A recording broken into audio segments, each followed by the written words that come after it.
ರಾಜ್ಯದ ಪರಮ ವಿರೋಧಿ ನಾಯಕರಿಬ್ಬರು ರಾಜಕೀಯ ನಾಯಕರಿಬ್ಬರು ಮತ್ತೆ ಒಟ್ಟಿಗೆ ಕಾಣಿಸಿಕೊಂಡಿದ್ದಾರೆ.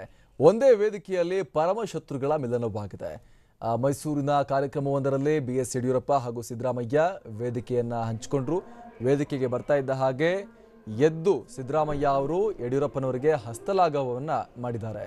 ಆತ್ಮೀಯವಾಗಿ ಮಾತನಾಡಿಕೊಂಡಿದ್ದಾರೆ ಇಬ್ಬರು ನಾಯಕರು, ಸಿದ್ದರಾಮಯ್ಯ ಹಾಗೂ ಬಿಎಸ್ ಯಡಿಯೂರಪ್ಪ. ಪತ್ರಕರ್ತರ 34ನೇ ರಾಜ್ಯ ಸಮ್ಮೇಳನ ಇದು. ಇದರಲ್ಲಿ ವೇದಿಕೆ ಹಂಚಿಕೊಂಡಿದ್ರು ದಿಗ್ಗಜರು. ಮೈಸೂರಿನ ಸುತ್ತೂರಿನಲ್ಲಿ ನಡೀತಾ ಇರುವಂತಹ ಪತ್ರಕರ್ತರ ಸಮ್ಮೇಳನ. ಇದರಲ್ಲಿ ಯಡಿಯೂರಪ್ಪ ಬರ್ತಾ ಇದ್ದ ಹಾಗೆ ಎದ್ದು ನಿಂತಹ ಸಿದ್ದರಾಮಯ್ಯ ಯಡಿಯೂರಪ್ಪ ಅವರಿಗೆ ಕೈ ಕುಲುಕಿ ಹಸ್ತಲಾಘವ ಮಾಡಿ ಮಾತನಾಡಿದ್ದಾರೆ.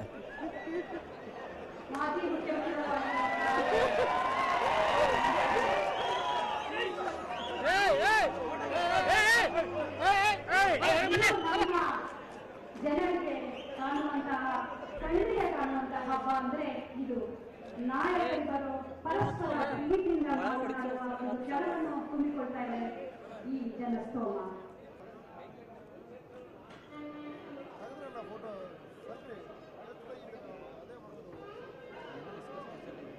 ಇದು ರೀಸೆಂಟ್ ಆಗಿ ಹುಬ್ಳಿಯಲ್ಲಿ ಭೇಟಿಯಾದಾಗ ದೃಶ್ಯಗಳನ್ನ ಕೂಡ ಗಮನಿಸ್ತಾ ಇದ್ವಿ ನಾವು. ಮತ್ತೊಂದು ಕಡೆ ಇವತ್ತು ಭೇಟಿಯಾಗಿರೋ ದೃಶ್ಯಗಳನ್ನ ಕೂಡ ಗಮನಿಸ್ತಾ ಇದ್ವಿ.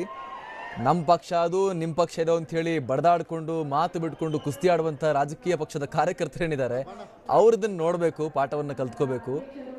ಯಾರು ಶತ್ರುಗಳಲ್ಲ, ಯಾರು ಮಿತ್ರರು ಅಲ್ಲ. ಸಿದ್ದರಾಮಯ್ಯ ಅಂತೂ ಬಾಯಿ ತೆಗೆದ್ರೆ ಯಡಿಯೂರಪ್ಪ ಅಂಥೇಳಿ ಮಾತನಾಡ್ತಾರೆ. ಇಲ್ಲಿ ಯಡಿಯೂರಪ್ಪ ಕೂಡ ಅಷ್ಟೇ, ಸಿದ್ದರಾಮಯ್ಯ ಕಂಡ್ರೆ ವಾಚಾಮಗೋಚರವಾಗಿ ಬೈತಾರೆ. ಆದರೆ ಎದರ ಬದರ ಸಿಕ್ಕಿದ್ರೆ ಮಾತ್ರ ಶೇಕ್ ಹ್ಯಾಂಡ್ ಮಾಡಿ ಭಾಳ ಖುಷಿಯಾಗಿ ಮಾತನಾಡ್ತಾರೆ. ಅಂದರೆ ಟಾಪ್ ಲೆವೆಲ್ ಲೀಡರ್ಶಿಪ್ಪಲ್ಲಿರುವಂಥ ಎಲ್ಲರೂ ಕೂಡ ಒಂದೇ. ಅವರು ರಾಜಕೀಯವಾಗಿ ಬಡಿದಾಡಿದ್ರು ಕೂಡ ಅವರು ಚೆನ್ನಾಗೇ ಇರ್ತಾರೆ. ತಳಮಟ್ಟದ ಕಾರ್ಯಕರ್ತರು ಮಾತ್ರ ಬಡಿದಾಡಿಕೊಂಡು ಸಾಯಬಾರದು ಅನ್ನೋಂಥದ್ದನ್ನು ಈ ಕಥೆಯ ನೀತಿ ಪಾಠ ಅಷ್ಟೇ. ಕಾರ್ಯಕರ್ತರುಗಳು ತೀರಾ ಬಡಿದಾಡಿಕೊಂಡು ಸಾಯಬೇಡಿ, ನಿಮ್ಮ ನಾಯಕರೆಲ್ಲ ಒಂದೇ ಚೆನ್ನಾಗಿರ್ತಾರೆ ಅನ್ನುವಂಥದ್ದು.